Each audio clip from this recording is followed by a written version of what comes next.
everyone, Kelly here, and today I wanted to share with you an original tag I created called the Eclectic Reader Tag.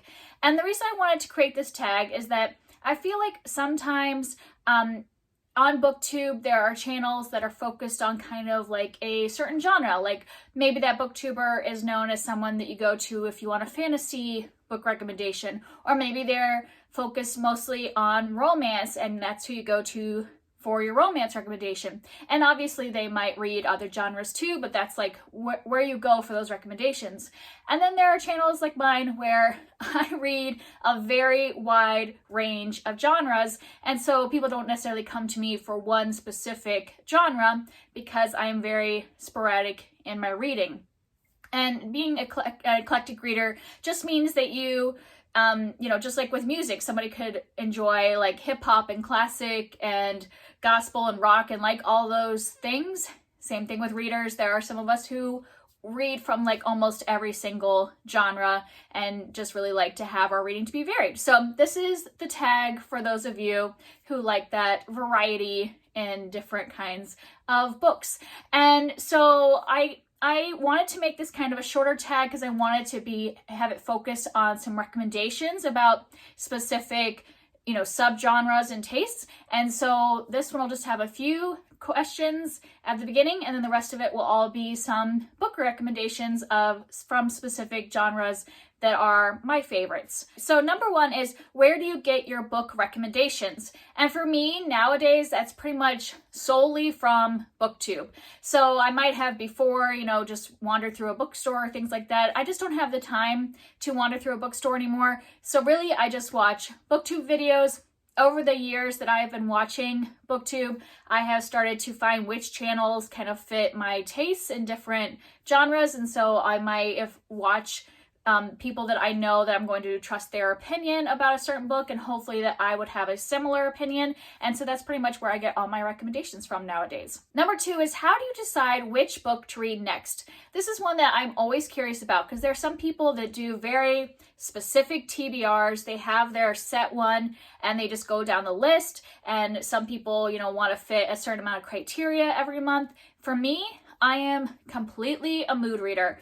If I don't read based on my mood, often my reading stalls. So yes, I do some buddy reads, but even sometimes I have to fall off of buddy reads because if I'm not in the mood for a book, I just can't force myself to read it or I won't enjoy the experience. And that's no fun for somebody I'm buddy reading with either. If I am just like making myself read it and I'm grumpy about it the whole time. So I am very much a mood reader.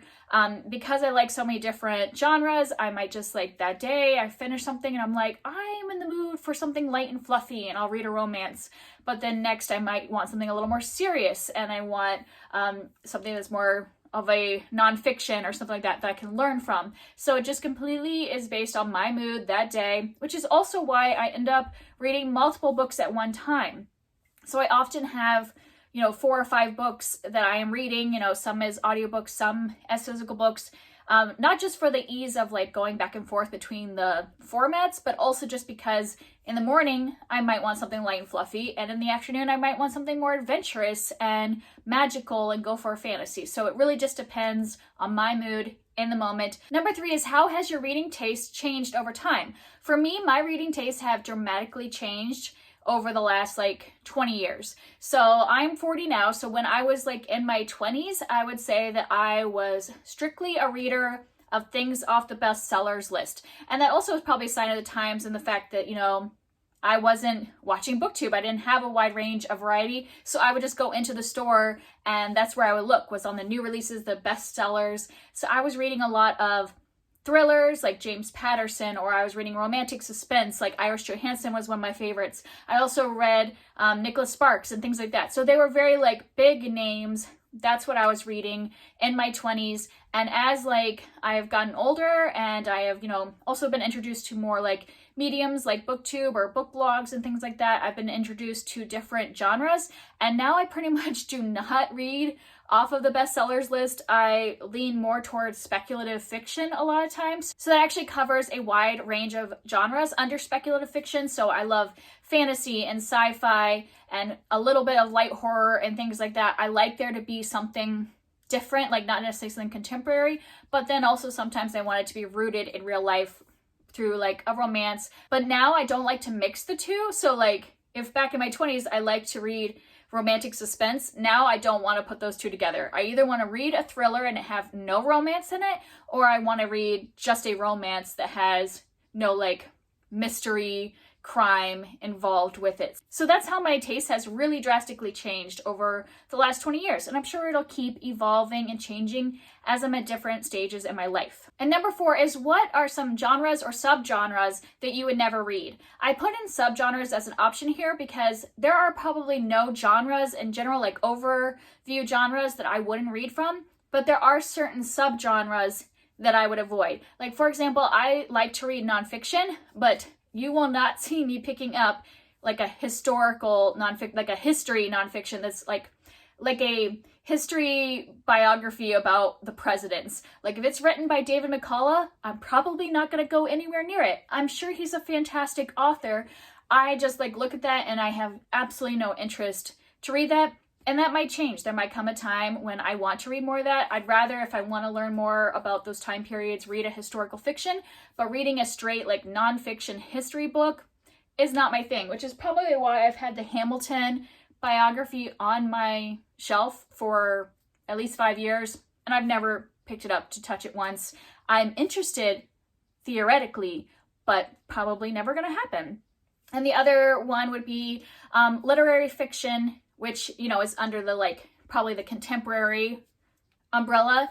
But if it's called literary fiction, which literary fiction doesn't have a specific definition necessarily, but a lot of people just think of it as a group of fiction that is like held in high esteem by critics or the public. And usually if there's a book like that, I hear the words literary fiction and I lose all interest. And sometimes I will try to pick up those books because I hear everybody talking about them, because they're often ones that get a lot of praise and a lot of talk about.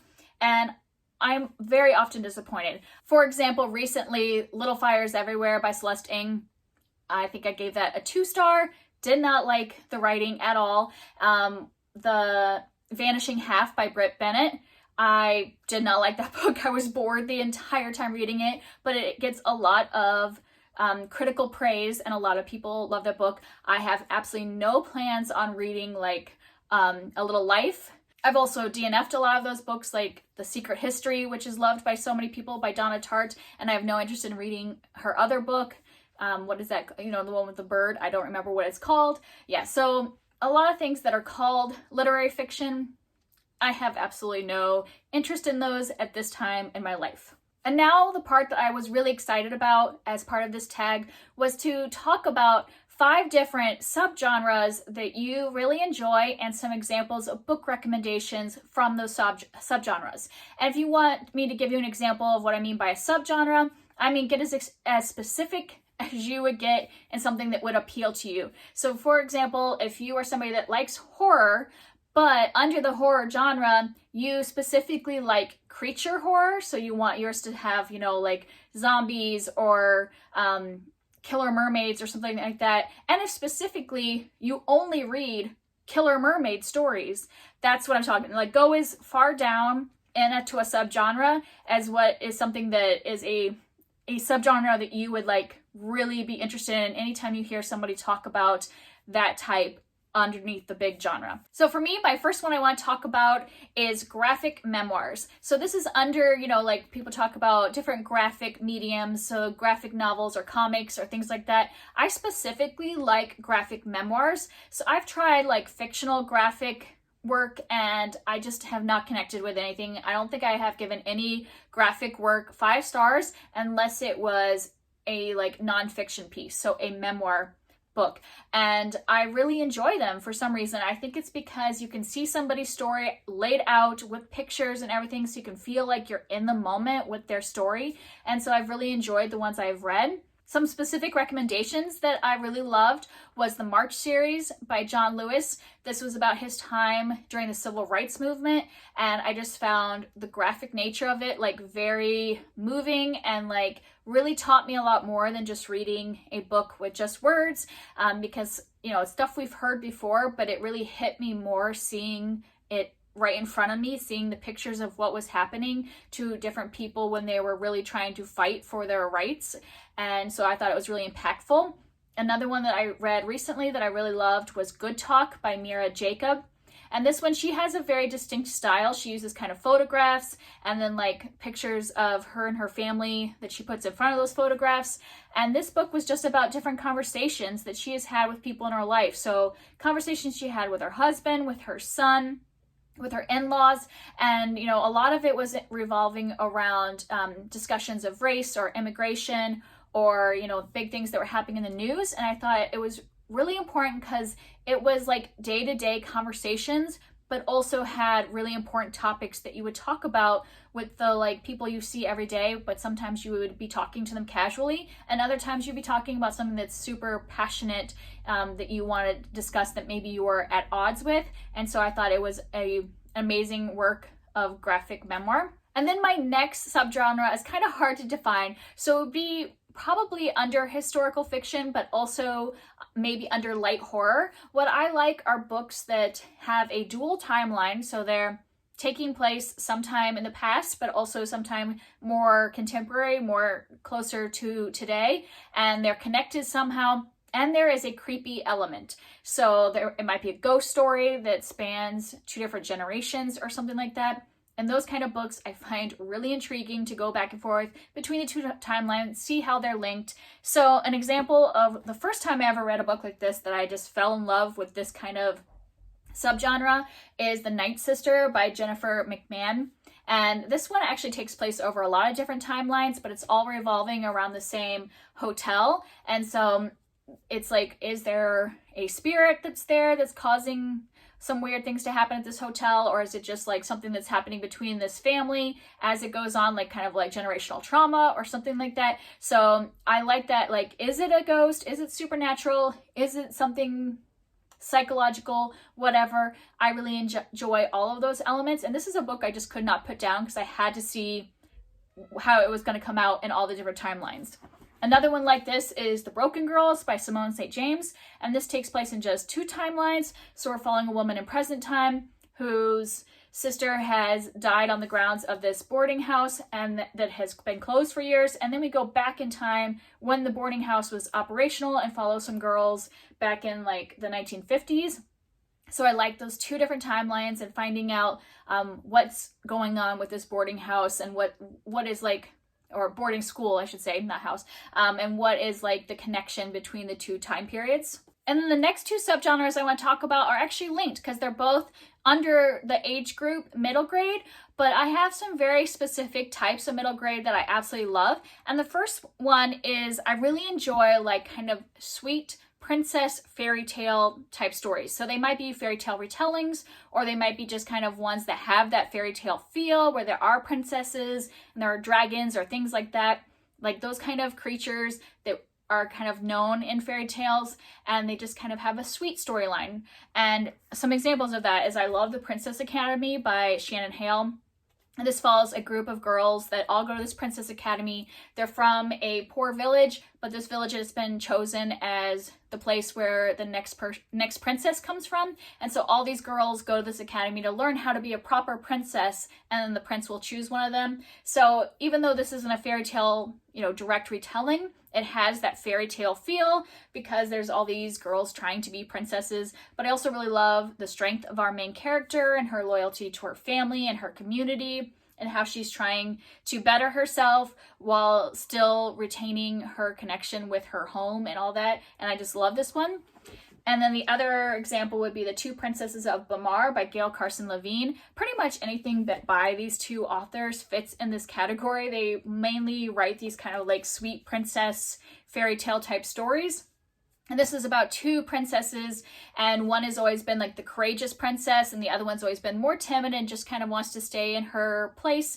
But then her more courageous older sister gets ill, and the younger sister has to go and find the antidote. So she has to go on an adventure, even though she's always wanted to stay at home. So a lot of times these stories involve adventure and kind of learning that you can be more than what you thought you were, or go beyond your family's expectations of your personality. And I just really love those kind of middle grade stories. But then on the opposite side of that, I also really love middle grade when it is like creepy and would fit under the horror genre. And obviously middle grade horror, I can't handle like really like intense horror, so a lot of adult horror I don't read, but I like middle grade horror because it isn't as intense as an adult one, and it wouldn't have like all the like gore and like things like that scare me, but I like that creepy atmosphere and like what's going on, what's this mysterious force that's happening.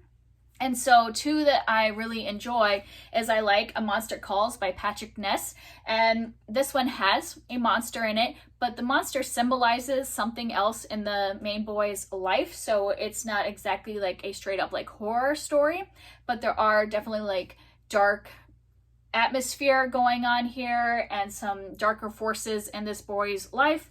And so I don't want to give a lot away because this is a really short one. And I love the pictures in this one. Often books that have this kind of dark, creepy element, I love it when they have pictures as well. So this is one of my favorite. And the other one I read recently that like really made me think, like solidify this subgenre as a favorite of mine is The Night Gardener by Jonathan Auxier. And this one's about two siblings that go to this manor house to be servants, and then they realize some weird things are happening at this home, that there is a night gardener that's like a creepy being that, you know, is creating some sinister forces with the family and with the home that they are at, and, you know, what are they going to do about that? And so, yes, I really just love these like dark, creepy middle grade, but they're not like they're not scary enough like adult horror to freak me out. They're just the perfect amount of creepiness for me to keep me really intrigued. So that is quite different between the sweet middle grade and the creepy middle grade. I love them both. I think for me, it's just more like the fantastical, magical element that included in both of these that I love. And so I think it's just kind of really interesting that those are the two middle grades I love, are very extreme polar opposites of each other. And then the last subgenre I want to talk about is sci-fi, fantasy, or speculative fiction short story collections. So I have recently realized how much I really love short story collections, all written by the same author. So I'm not a fan of like anthologies that have like a lot of different authors writing about you know, like even if they're covering the same topic. I like a short story collection to be all the same author, so I can really like dive into their style and the range of their talent and things like that. I really like it to be one author, and I like it to be speculative fiction. So that could be sci-fi, fantasy, horror, any of that, all kind of like put into one collection. And so I have two that I really love. One that I talk about all the time is How Long Till Black Future Month by N.K. Jemisin. This is a pretty thick one, so she has quite a few stories in here, and a couple of them are related to like series that she has, you know, like trilogies and things like that that she has written, but some of them are just standalone stories, and every single one of these was inventive and amazing and created a whole new world that I just absolutely love. I would say a lot of these are mostly fantasy short stories. And then a collection that I just read, I haven't even reviewed it on here, is Bloodchild and Other Stories by Octavia E. Butler, and this was amazing. This doesn't have as many stories as you can see. I think it only has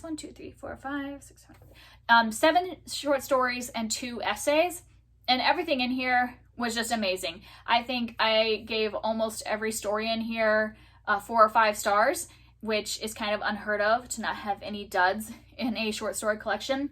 But her mind and the things she comes up with are just amazing. Like every single one, I was just so absorbed that I was just overtaken by the world that she was in, and some of them were also felt like current time as well. There were some that weren't as speculative, like they were kind of more contemporary, but they had a twist to them that just like really felt like I was in like this person's world that was so much different than mine, but was just really interesting. So would highly recommend both of those short story collections if you like sci-fi fantasy. And so those are my 5 subgenres that I really love. And I obviously read a lot of other things like nonfiction memoirs I really like, and contemporary romance. There's a lot of other things that I like, but those happen to be 5 subgenres that are very specific type of books that I love. Like if I were to watch somebody's video and I heard them say this is a creepy middle grade horror, I'm like, yes, okay, writing that down right now, adding it to my TBR.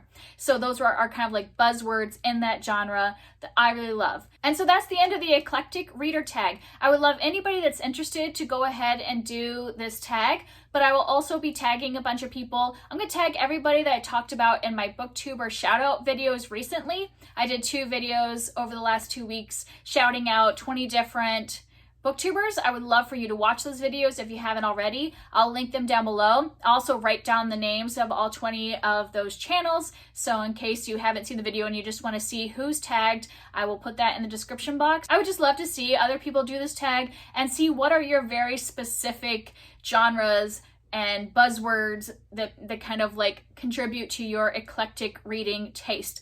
I am very interested in hearing everybody's opinion on that, and I would love to talk to you down in the comments. I'll see you next time. Bye.